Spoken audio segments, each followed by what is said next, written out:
आज हम आपको सच्ची घटनाओं पर आधारित टीवी शो क्राइम इंडिया की शूटिंग दिखा रहे हैं। क्राइम इंडिया के इस एपिसोड की कहानी रघुनाथ और उसके परिवार की है, जो आज से 10 साल पहले अखबारों की सुर्खियों में छाई रही। 5, 4, 3, 2, 1, एक्शन। वेलकम फ्रेंड्स, आपका स्वागत है क्राइम इंडिया के नए शो में। ये कहानी बहुत ही रोमांचक और रहस्य से भरी है। ये कहानी 10 साल पहले शुरू हुई इस बंगलो से।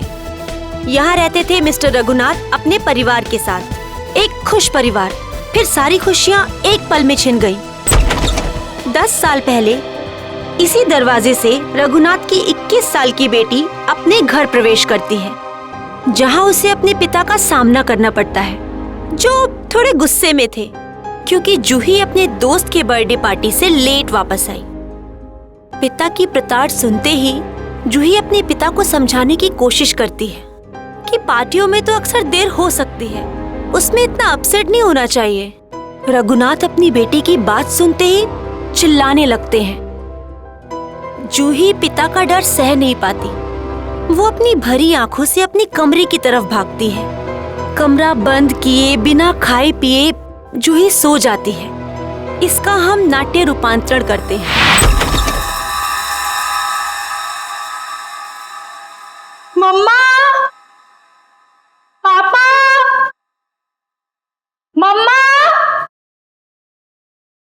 मम्मा, पापा।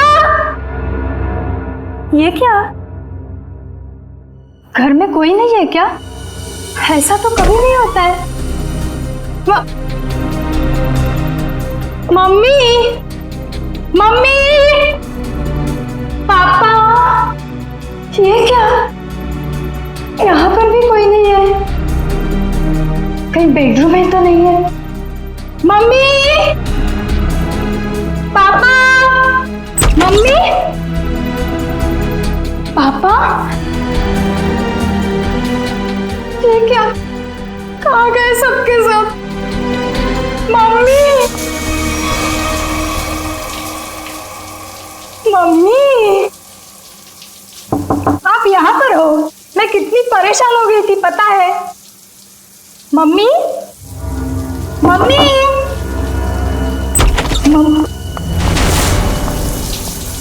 ये क्या?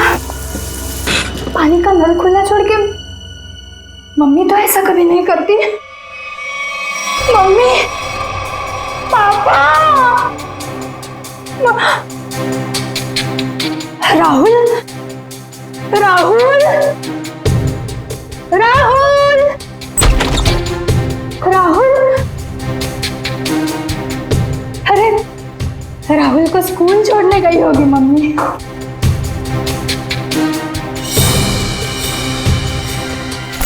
राहुल का स्कूल बैग,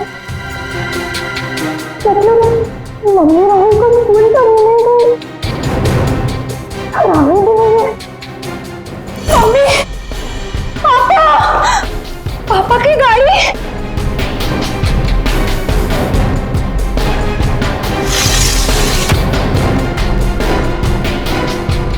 पापा की गाड़ी तो यही है। पापा तो ऐसा नहीं करते कभी। पापा। उस दिन से आज तक जूही को अपने माता पिता और भाई के बारे में कोई खबर नहीं मिली। कहाँ खो गए वो तीनों? लेकिन जूही अपनी आखिरी याद अब तक नहीं भूल पाई है। अपनी मम्मी की पिंक साड़ी और पापा के स्टाइलिश हैट को, जो उन्होंने आखिरी दिन में पहना था, वो आज तक नहीं भूल पाई है। Just stop this nonsense. आप लोग किसी को चैन से जीने देंगे या नहीं? प्लीज मैम, आप प्लीज रुकिए। Shut up. और आप मेरे घर आए कैसे? परमिशन लिए ma'am. To hell with your permission. लोग मेरी जिंदगी को टेलीविजन शो का तमाशा समझते हैं। किसी के भी दर्द को स्टोरी बना देंगे। जिस घर से मेरी यादें जुड़ी हैं, आप उन्हीं यादों को एक्सपोज करेंगे। ये मैं नहीं होने दूंगी। Just go from here. चाहिए। ट्रस्ट मी मैम, हम ऐसा वैसा कुछ नहीं दिखा रहे हैं, बल्कि ये तो आपके लिए अच्छा ही है कि हो सकता है कि शो के बाद आपको नए फोन कॉल्स आए कि आपके मिसिंग पेरेंट्स मिल गए हैं। प्लीज मुझे और लालच मत दो। छोड़ दो मुझे मेरे हाथ में। I said just go from here. Sir, live telecast चल रहा है, आप गलत ना समझे मैं। हम पूरे मसले को बहुत सेंसिटिवली हैंडल कर रहे हैं। सर समझाइए मैम को प्लीज।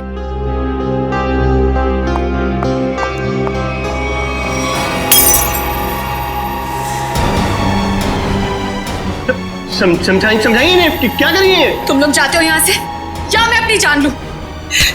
छोड़ो मुझे, छोड़ो मुझे, छोड़ो तुम मुझे, आज अपनी जान लेके दिखाऊंगी। उदय, उदय, कितना खून निकल रहा है। पैकअप, पैकअप, चलो चलो चलो, इन्हें हॉस्पिटल लेके चलो। चल चल।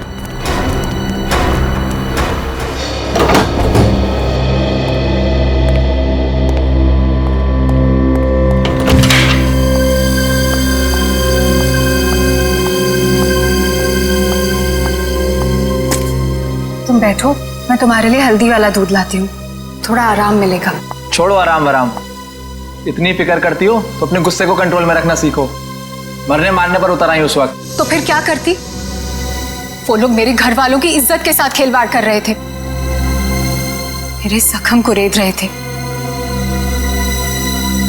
मेरे इमोशंस को कभी समझते ही नहीं हो। ऐसा नहीं है, नहीं समझता मैं तुम्हारे इमोशंस। जूही, मैंने ही कहा था, बहुत हिम्मत वाली लड़की हो। जिस तरह से तुमने इस दुख को समेटा और जिंदगी को फिर राह पर ले आई, कोई और होता कब का टूट जाता। तुम जैसा हमसफर बहुत नसीब से मिलता है। और तुम जैसा हस्बैंड भी हर लड़की को नहीं मिलता। इसी बात पर दूध नहीं, ग्रीन टी हो जाए। ठीक है, बैठो, मैं अभी लाती हूँ।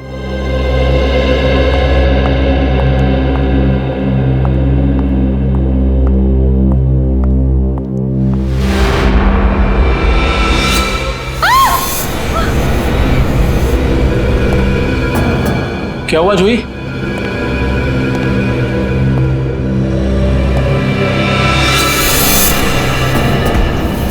आपको क्यों लगता है कि ये हैट आपके पापा का है?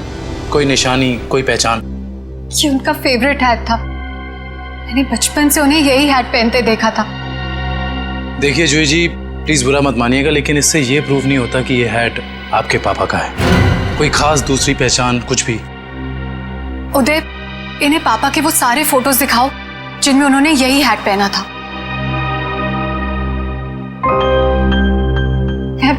मैं पापा से कई बार कहती थी कि ये हैट पुराना हो गया है, इसे फेंक दो। पापा कहते थे मेरा सर भी पुराना हो गया है, उसे भी फेंक दूं क्या?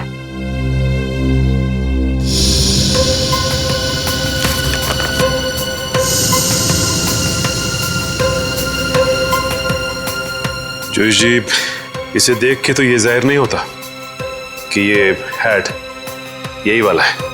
हाँ, ये जरूर पता लगता है कि ये हैट भी इस जैसा ही है। आपको क्या लगता है मैं आपसे झूठ बोल रही हूँ? एक काम करो, जरा आप घर के खिड़की दरवाजे चेक करो। जी सर। जूही जी, आप जो कह रही हैं वो तो हम मान लेते हैं, लेकिन ये हैट यहाँ पे आया कैसे? अपने आप तो नहीं आया। जी सर, किसी ने तो इसे यहाँ रखा ही है। आपको किसी पे शक? नहीं सर, पीछे के सारे दरवाजे और खिड़कियां अंदर से बंद है सर। इसका मतलब जो भी अंदर आया उसके पास मेन डोर की चाबी थी। जूही जी, आपने अपने घर की चाबी किसी और को भी दी है क्या? नहीं तो। हाँ, मुझे याद आया। एक्चुअली कुछ दिन पहले शॉपिंग आर्केड में मेरा पर्स चोरी हो गया था और घर की चाबियां भी उसी में थी। बड़ी लंबी प्लानिंग की गई है, लेकिन 10 साल बाद ये हैट यहाँ रखने का क्या मतलब हो सकता है? पूरा का पूरा परिवार गायब होता और किसी को भी पता नहीं चलता। ऐसे कैसे कोई गायब हो सकता है? सर, पुलिस रिपोर्ट में लिखा है कि ना किसी ने चीखने चिल्लाने की आवाज सुनी, ना ही कोई गोली चलने की आवाज सुनी। सर, जब ये हुआ तब जूही अपने ऊपर वाले बेडरूम में सो रही थी और बाकी के परिवार के लोग नीचे थे, तो अगर शोर शराबा होता तो जूही को जरूर सुनाई देता। एग्जैक्टली। अच्छा, इस वॉचमैन का क्या कहना है? सर उसने बताया कि उसने ना किसी ऐसे आदमी को और ना ही ऐसी किसी गाड़ी को बाहर जाते हुए देखा। सर यहाँ तक कि उसने रघुनाथ जी की फैमिली को भी उस घर से बाहर जाते हुए नहीं देखा। सर रिपोर्ट में ये भी लिखा है कि घर में जबरदस्ती अंदर आने का कोई निशान भी नहीं मिला था। सर एक बात समझ में नहीं आ रहा, जब घर के सारे लोग गायब हैं तो ये जूही कैसे बच गई? वही तो, जूही को क्यों छोड़ा है? सर हो सकता है उसे जानबूझकर किडनैप नहीं किया गया, ये भी कोई साजिश हो। अच्छा, उस हैट पर से कोई उंगलियों के निशान मिले? हाँ सर, उस हैट पे 5 लोगों की उंगलियों के निशान मिले हैं। 2 तो जूही और उसके हस्बैंड के हैं, बाकी के मैच नहीं हुए हैं। जूही और उसके पति के उंगलियों के निशान, हो सकता है 10 साल बाद जब अपने पिता की हैट देखी तो दोनों ने उठाई होगी। सर अखबार की एक कटिंग में लिखा था कि रघुनाथ जी के एक भाई हैं, हिमांशु, जिनसे उनकी ज्यादा बनती नहीं थी। दोनों भाइयों में प्रॉपर्टी को लेकर कोई झगड़ा चल रहा था। और बाद में हिमांशु ने जूही से कुछ पुराने इन्वेस्टमेंट्स लौटाने के लिए कहा था। सर इस हिमांशु के बारे में पता लगाना पड़ेगा। सर एक और बात पता चली है। क्या? सर जब हम इस केस के फाइल्स लेने गए तो वहां से पता चला कि ये फाइल्स इंस्पेक्टर विजय भी 2-3 दिन पहले लेकर गए थे। इंस्पेक्टर विजय? दया, इंस्पेक्टर विजय तो रिटायर हो चुका है, और फिर भी उसे इस केस में दिलचस्पी क्यों? रिटायरमेंट के बाद में तो केस छोड़ देना पड़ता है। नहीं नहीं नहीं नहीं, ये नहीं हो सकता। या तो रघुनाथ जी का केस सॉल्व होगा या तो रिटायर्ड इंस्पेक्टर विजय डिसॉल्व होगा। ये मेरी भी जिद है। और रंजीत, मैं बहुत नजदीक पहुंच गया हूं, किसी भी दिन कमिश्नर के पास पहुंच सकता हूं। सर्विस के दौरान 99 केस और रिटायरमेंट के बाद ये पहला केस, यानी हो गए पूरे 100। रंजीत, मैं बाद में फोन करता हूं, मैं देख के आता हूं क्या गिरा है।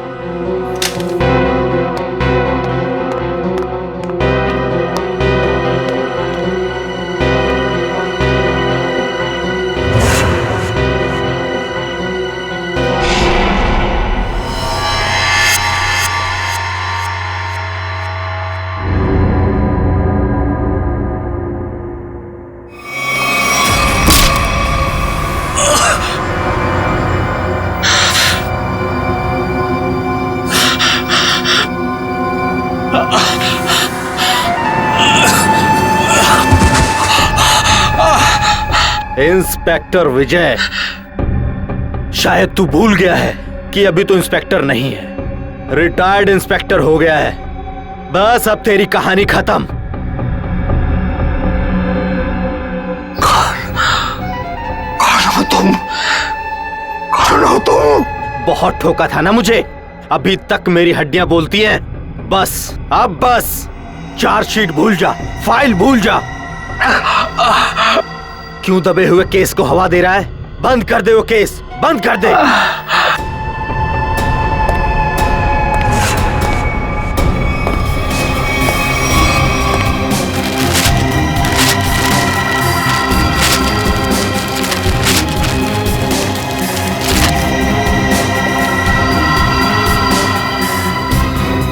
रघुनाथ भाई साहब को गुजरे तो तकरीबन 10 साल हो गए और अब तो सिर्फ उनकी यादें हैं।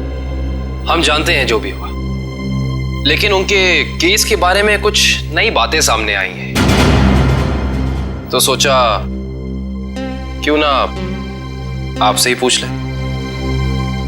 नई बातें आप लोगों को पता चली है और आप पूछना मुझसे चाहते हैं? आप कुछ टेंशन में लग रहे हैं। मैं टेंशन में नहीं तो, दरअसल भाई साहब को गुजरे इतने साल हो गए और आज आप लोग आए भाई साहब के बारे में इंक्वायरी करने के लिए। चलिए उनके बारे में नहीं तो आप ही के बारे में बात कर लेते हैं।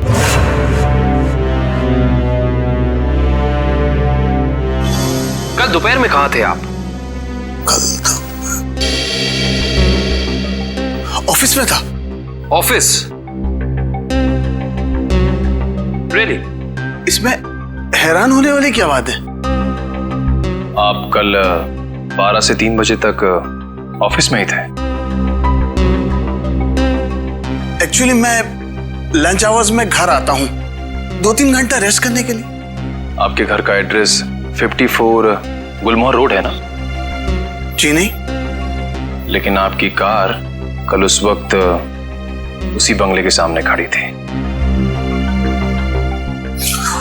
उफ, मेरी याददाश्त। दरअसल मैं सठियाने लगा हूं। मैं कल रुक गया था एक दोस्त के यहाँ, वो भी वहीं गुलमोहर में ही रहते हैं। मिस्टर हिमांशु जी, झूठ बोल रहे हैं आप।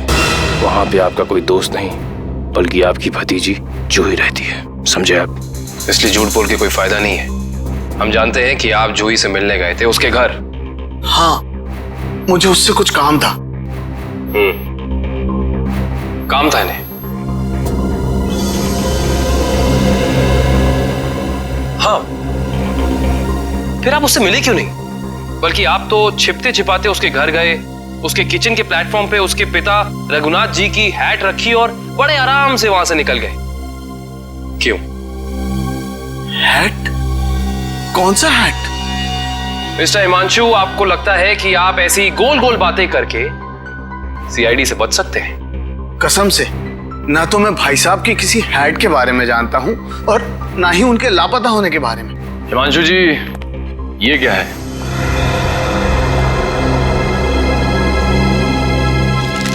बॉन्ड्स है, मेरे ही है। यही चुराने गया था मैं वहां। बॉन्ड्स? हिमांशु जी, आप अपने ही बॉन्ड्स चुराने गए थे?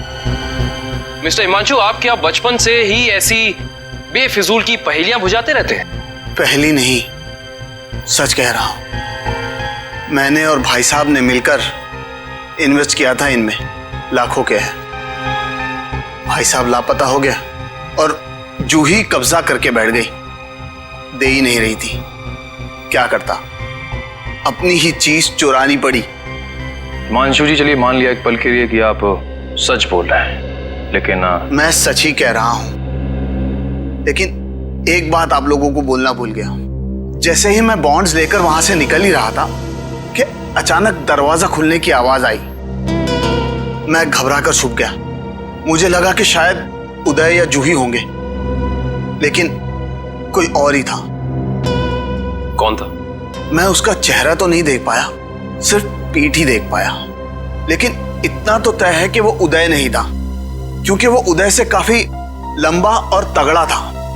बाल लंबे थे, जैकेट पहन रखी थी और शायद जीन्स थी। अच्छा, और कोई खास बात याद है आपको? कोई खासियत, जैसे उसे भीड़ में देखे तो पहचान लें?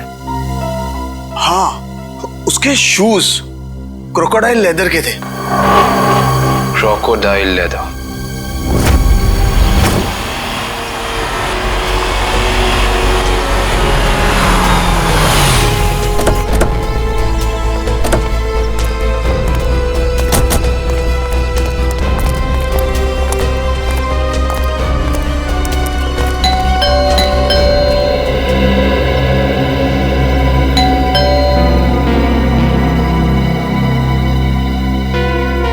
विजय, विजय, विजय सर। सर, दरवाजे में से धुआं आ रहा है सर। माय गॉड, दुष्यंत, दरवाजा खोलो। विजय, विजय, विजय, विजय, पेपर जल रहा है, जल्दी से बुझा दें। Yes sir. Vijay, Vijay sir,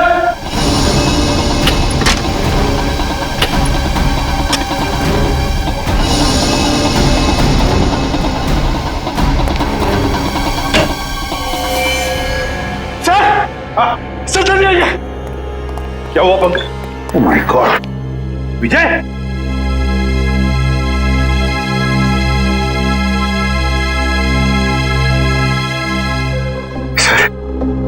sir ये मर चुके। सिर पर वार किया है, गोली भी चली है सीने में। सर, दो गोलियां लगी हैं। My God.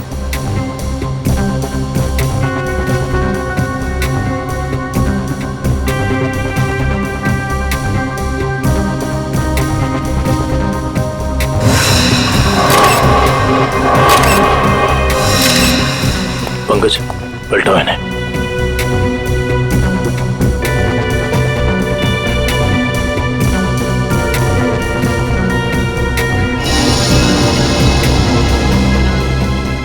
सर ये कैसे हो सकता है सर? विजय जी इतने सीनियर और एक्सपीरियंस ऑफिसर है, फिर इन्हें इन्हीं के घर में गोली मार दी। जिसने भी ये किया है पंकज, जो खिड़की का शीशा तोड़ा, बोल्ट नीचे किया, खिड़की खोलकर अंदर आके यहाँ चुप कर बैठा होगा। शायद आवाज सुनकर विजय इस कमरे में आया तो उसने विजय के सिर पर वार किया और फिर 2 गोलियां भी डाल दी। सर लगता है कि खूनी और विजय जी की कोई पुरानी दुश्मनी थी, इसीलिए रिटायरमेंट के बाद मौका मिलते ही इन्हें मार डाला। ये भी तो हो सकता है ना दुष्यंत, कि विजय किसी मुजरिम के लिए खतरा बन गया था, शायद उसी ने किया हो। ढूंढो इस कमरे को अच्छी तरह, एक एक कोना छान मारो पंकज, कुछ ना कुछ तो मिलना चाहिए, ढूंढो अच्छी तरह।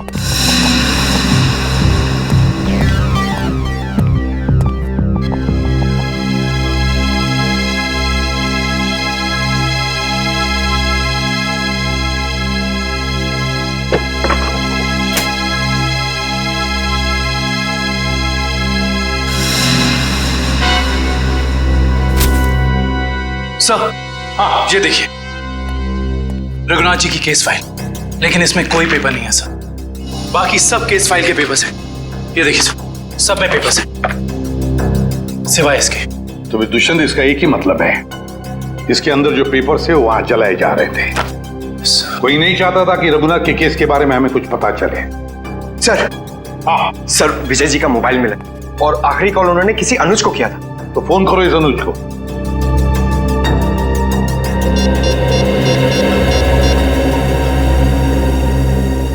हेलो अनुज कुल्फी वाले, अरे यार मैंने 10 कार्टन मलाई कुल्फी बोली थी, क्या हुआ? अभी तक भिजवाई क्यों नहीं? क्या कुल्फी वाले नहीं हो? तो फिर कौन हो तुम? मॉडल? मॉडल है? मॉडल अनुज? मॉडल और पुलिस वाले का क्या कनेक्शन हो सकता है? सर कनेक्शन ये है कि आज से 3 साल पहले तक जूही मेरी गर्लफ्रेंड थी और 10 साल पहले जूही का पूरा परिवार गायब हो गया था और इंस्पेक्टर विजय को यह लगता था कि शायद मैं उनके गायब होने के बारे में उन्हें कुछ इंफॉर्मेशन दे सकता हूं।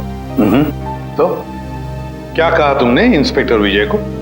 कुछ नहीं सर, मैंने उन्हें वही कहा जो मैं पहले से कहता आ रहा हूं कि मैं कुछ नहीं जानता। तुम्हें कुछ नहीं पता? पंकज, अरे ये किधर जा रहे हैं आप लोग? तुम्हारे घर की तलाशी ले रहे हैं। अच्छा अनुज, ये बताओ कि जूही के घर से उसके पिता की हैट मिली है, इतने दिनों बाद वो हैट वहां कैसे आई? सर मैं आपसे सच कह रहा हूं, ना तो मैं किसी हैट के बारे में जानता हूं और ना ही किसी गायब हुए परिवार के बारे में। अनुज, तुम्हारे और जूही के परिवार एक दूसरे को अच्छी तरह से जानते थे और फिर भी तुम कह रहे हो कि तुम्हें कुछ नहीं मालूम है? चलो ठीक है, तो अब बताओ कल दोपहर को कहां थे तुम? कल मैं अपने एक फ्रेंड के एग्जीबिशन की ओपनिंग में गया था। फ्रेंड की एग्जीबिशन की ओपनिंग में गए थे? अच्छा। सर इसके घर में तो कुछ नहीं मिला और वो जूते भी नहीं जिसके बारे में हिमांशु ने हमें बताया था। अनुज, तुम होशियार बनने की बहुत कोशिश करते हो मगर हो नहीं। फिर से मुलाकात होगी।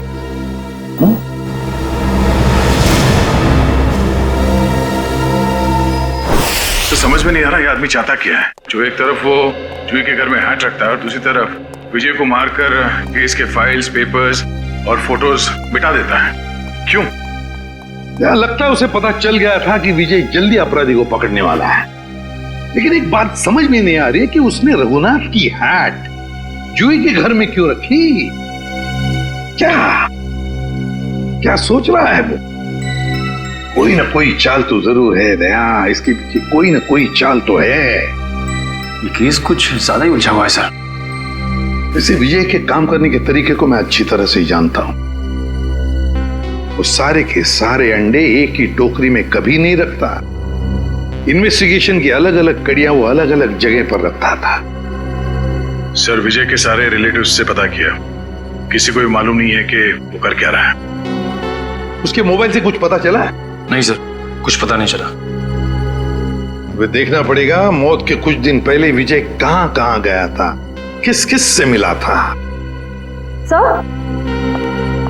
सर इंस्पेक्टर विजय के घर पे हमें जो जले हुए कागज के टुकड़े मिले थे उनमें से ये टुकड़ा आधा जला हुआ है और इस पर नवदीप गराज लिखा हुआ है। नवदीप गराज? दया, विजय ने ये नाम ऐसे नहीं लिखा है। जरूर इस गराज का इस रघुनाथ के केस से गहरा संबंध है। जरूर कोई ना कोई गहरा संबंध है। विजय सर हाल ही में एक सेकंड हैंड कार के बारे में पूछने आए थे। Second hand car? जी हाँ, एक व्हाइट कलर की सेडान कार बेची थी 10 साल पहले। विजय सर उसी के बारे में पूछने आए थे। उस गाड़ी के कोई रिकॉर्ड या पेपर्स होंगे आपके पास? जरूर सर, हम रिकॉर्ड हमेशा पक्का रखते हैं। गाड़ियों का मामला है, क्या पता कब कोई चोरी की निकल आए। शेखर, वो जरा गाड़ियों की सेल डिटेल की फाइल लेके आना। याद है ये गाड़ी किसने खरीदी थी? जी हाँ, कोई गिरीश साहब थे, उन्होंने खरीदी थी। ये लीजिए सर। ये लीजिए, ऊपर ही रखे हुए हैं, विजय सर को दिखाने के लिए ही निकाले थे।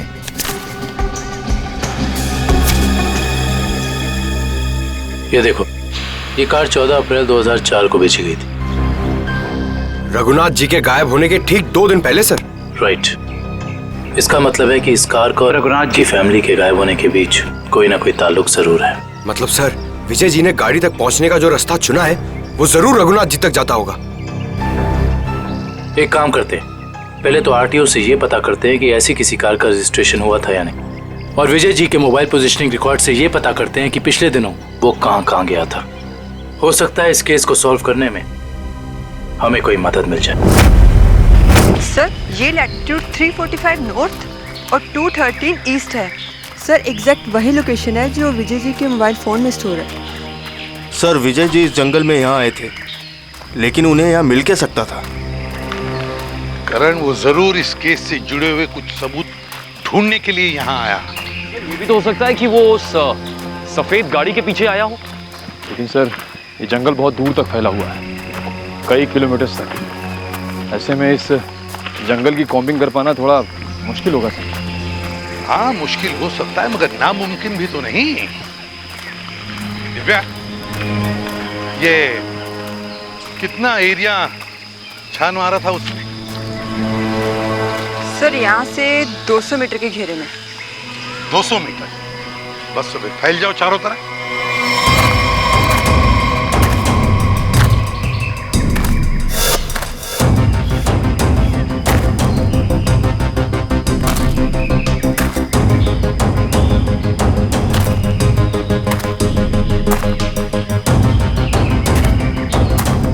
सर।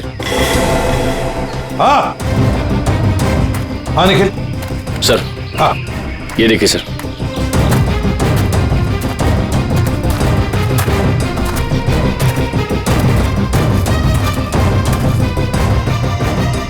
MS01 Y 5371।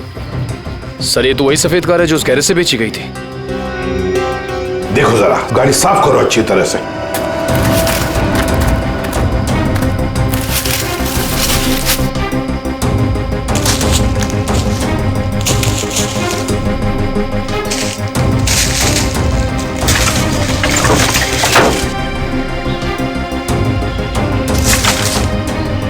साफ करो, अच्छी तरह से साफ करो।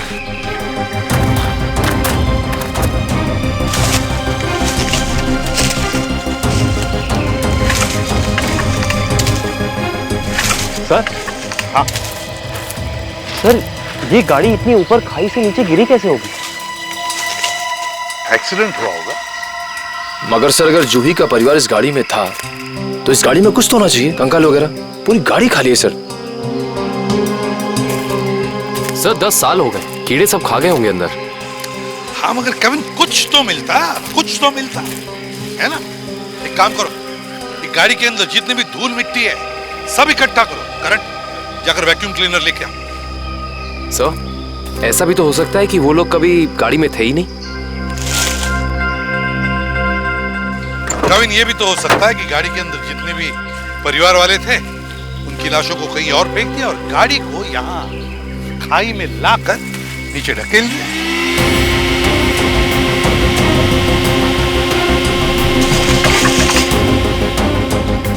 सर। हाँ, ये देखिए सर, लॉकेट।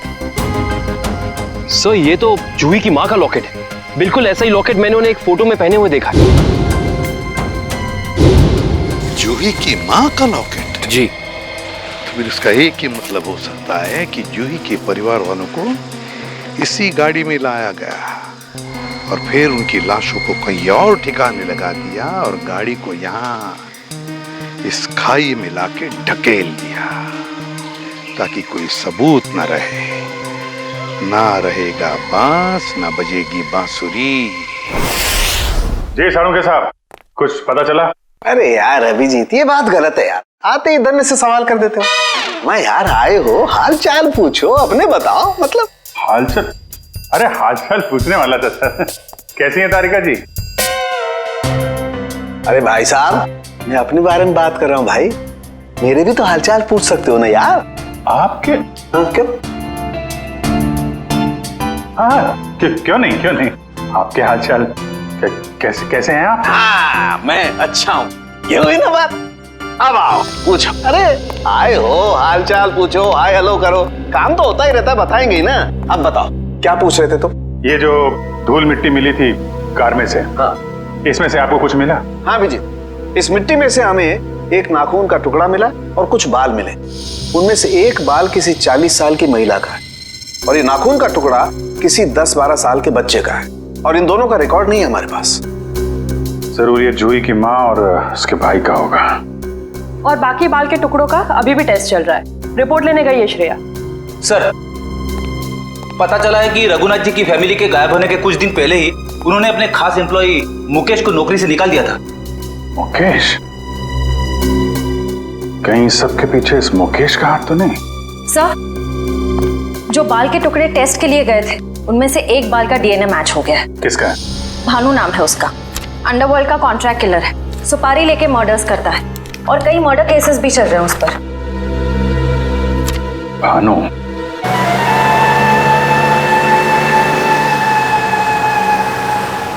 मुकेश, तुम्हें पूरा यकीन है ये बाइक वाला आदमी भानु ही है? हाँ सर, सिग्नल तो यही बता रहा है। हाँ।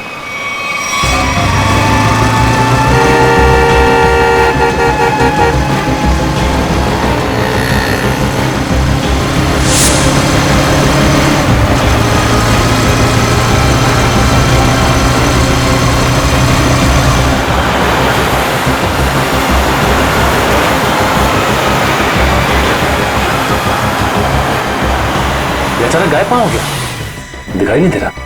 ओह माय गॉड! सर गोली चली यहां से।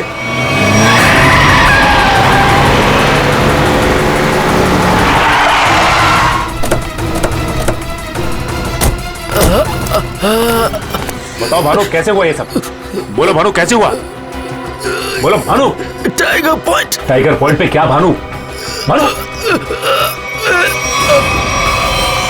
Oh my God! ये तो मर चुका है।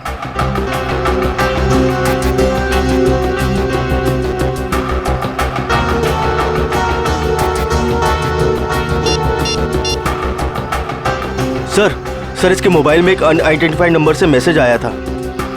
एक मिनट।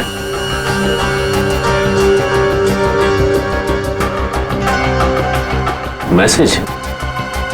एक काम करो, पता लगाओ कि ये नंबर है किसका। रघुनाथ जी की कंपनी में 20 साल पूरे काम किया हूं मैं। फ्लोर मैनेजर था, प्रोडक्शन, लेबर सब मैं ही संभालता था। तो तुम्हें नौकरी से क्यों निकाल दिया मुकेश? जी सच तो ये है कि दोनों पार्टनर्स में यानी कि कुमार साहब और रघुनाथ जी के रिश्तों में दरार आ गई थी। दरार? इस दरार की वजह क्या थी? जी वो कुमार साहब को लगा कि रघुनाथ जी उनके साथ कुछ धोखा कर रहे हैं। चोरी छिपे कुछ डीलिंग्स भी कर लेते हैं और इसलिए कुमार ने तुम्हें रघुनाथ पर नजर रखने के लिए कहा। जी हाँ, मैं रघुनाथ जी की हर खबर कुमार साहब को देता था। वो किससे मिलते हैं, क्या डील करते हैं, क्या लेन देन है, सब। और जब रघुनाथ ने तुम्हें पकड़ लिया ये सब करते हुए तो उन्होंने तुम्हें काम से निकाल दिया। जी हाँ। और उसके ठीक 1 साल बाद में कुमार जी और रघुनाथ जी ने अपनी पार्टनरशिप खत्म कर दी। जी हाँ, ये तो होना ही था। अच्छा, वैसे इंस्पेक्टर विजय क्या जानना चाहते थे तुमसे? जी वो कुमार साहब के एक्सीडेंट के बारे में पूछने आए थे, जिनमें उनकी बच्ची और बीवी भी चली गई थी। और इंस्पेक्टर विजय को ऐसा लगता था कि ये एक्सीडेंट नहीं बल्कि एक मर्डर है। और जब पार्टनरशिप रही नहीं तो मर्डर की भी बात नहीं आती? जी, दोनों पार्टनर अलग भी इस तरह हुए जैसे रजामंदी नहीं थी।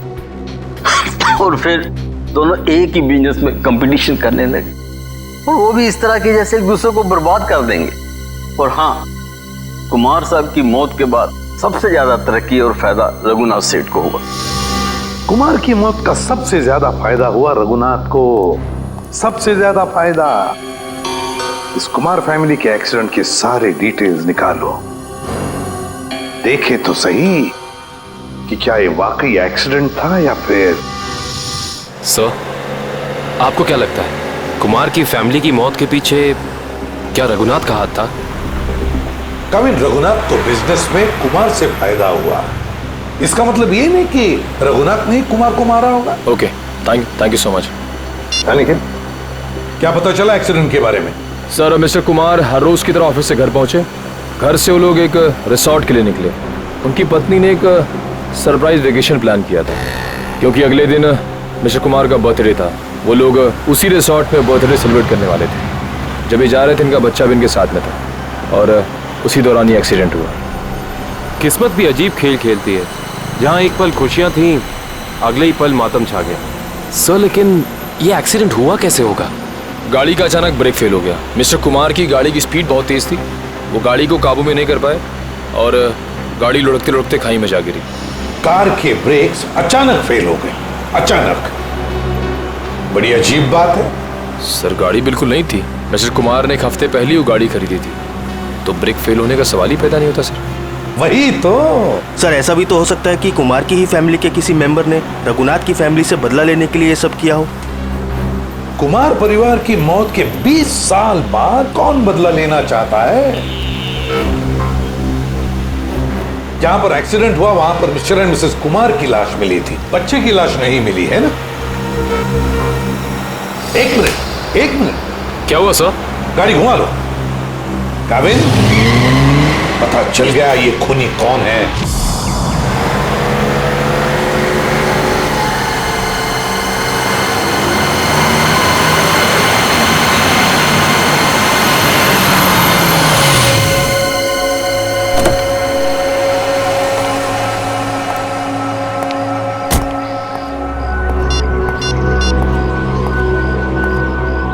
हेलो, हाँ मैं पहुंच गया हूँ 42 माइलस्टोन के पास। अब क्या करना है? क्या पुल के नीचे 42 माइलस्टोन की तरफ? अच्छा ठीक है।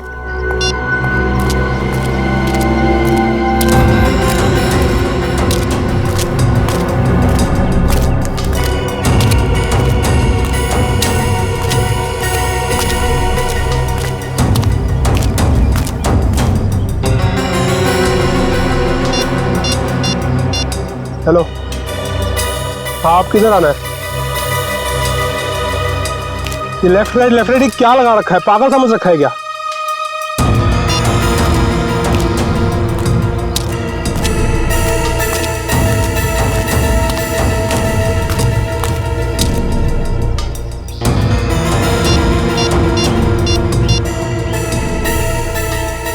हेलो, मुझे क्या पागल समझा है क्या?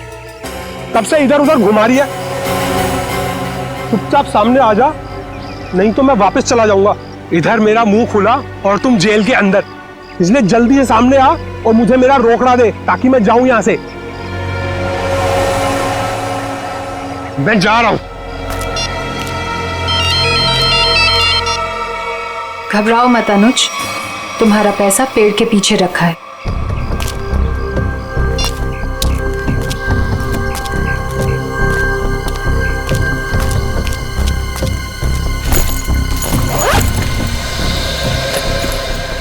वाह रे वाह, क्या तकदीर है मेरी। तो जैसे सोने के अंडा देने वाली 2-3 और मुर्गियां मिल जाए तो लाइफ सेट। कहाँ तुम मेरी चिंता मत करो अनुज, वादे के मुताबिक ये तुम्हारी आखिरी पेमेंट है। अरे बेवकूफ, सोने का अंडा देने वाली मुर्गी को कभी छोड़ता है कोई? अनुज भूलो मत, तुमने वादा किया था। अरे एक ब्लैकमेलर की बात पे तुमने यकीन कर लिया। चलो, थैंक यू।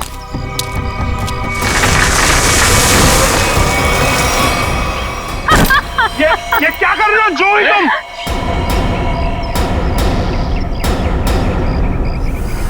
तुम क्या समझते हो अनुज? तुम मुझे ब्लैकमेल करते रहोगे और मैं सहती रहूंगी? हमसे उस्तादी बहुत भारी पड़ेगा तुमको। Shut up. यहाँ वही होगा जो मैं चाहूंगी। सोचो अनुज, अगर मैं तुम्हारा मर्डर करवा दूं, तुम्हारे टुकड़े टुकड़े करके चील कौओं को डलवा दूं, तो यहाँ तो किसी को इस बात की हवा तक नहीं होगी।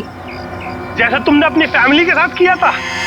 एक बात याद रखना, जो आदमी शर्ट सिलवाता है वो उसके अंदर बटन की जगह भी छोड़ता है।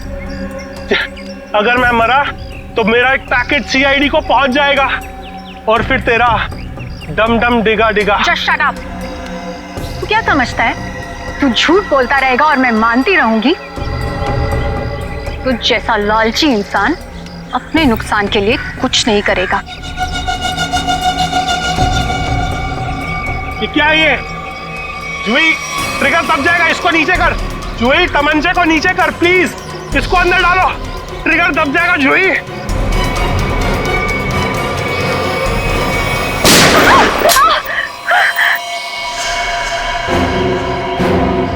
सीपी सर, आप तो आखिर आपको पता चल ही गया। खिलौना तुम्हारे हाथों में अच्छा नहीं लगता। अपने लोगों को कह दो चुपचाप हमारे हवाले हो जाए। देख क्या रहे हो? भून दो एसीपी को।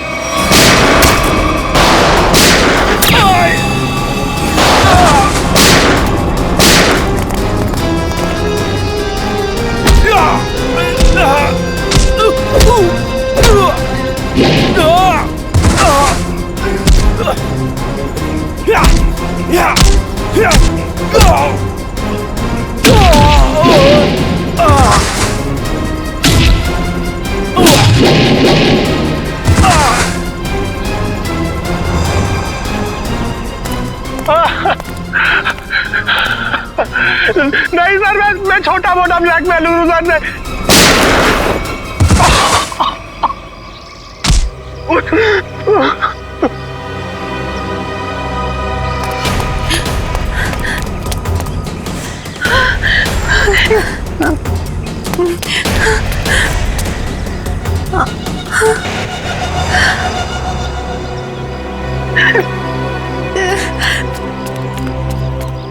देखो इस प्यारी बिटिया को जिसने अपने माता पिता का खून कर दिया। बताओ क्यों मारा तुमने अपनी माता पिता को? वो मेरे माता पिता नहीं थे, उन्होंने सिर्फ मुझे गोद लिया था। मेरे असली पापा मिस्टर कुमार थे, जिनकी मौत एक कार एक्सीडेंट में हुई, और वो एक्सीडेंट रघुनाथ ने करवाया था। और अपनी माता पिता की मौत का बदला लेने के लिए तुमने रघुनाथ और उसकी बीवी को मारने का प्लान बनाया, और उसके लिए तुमने भानु को पैसे भी दिए, है ना? हाँ, और भानु ने उस काम को पूरा अंजाम दिया। उसके बाद तुमने भानु के हाथों विजय जी को मरवा दिया, और फिर भानु को भी अपने रास्ते से हटा दिया। हाँ, क्योंकि मैं अपने खिलाफ कोई सबूत नहीं छोड़ना चाहती थी। तो सारे इल्जाम अनुज पर आ जाए, है ना?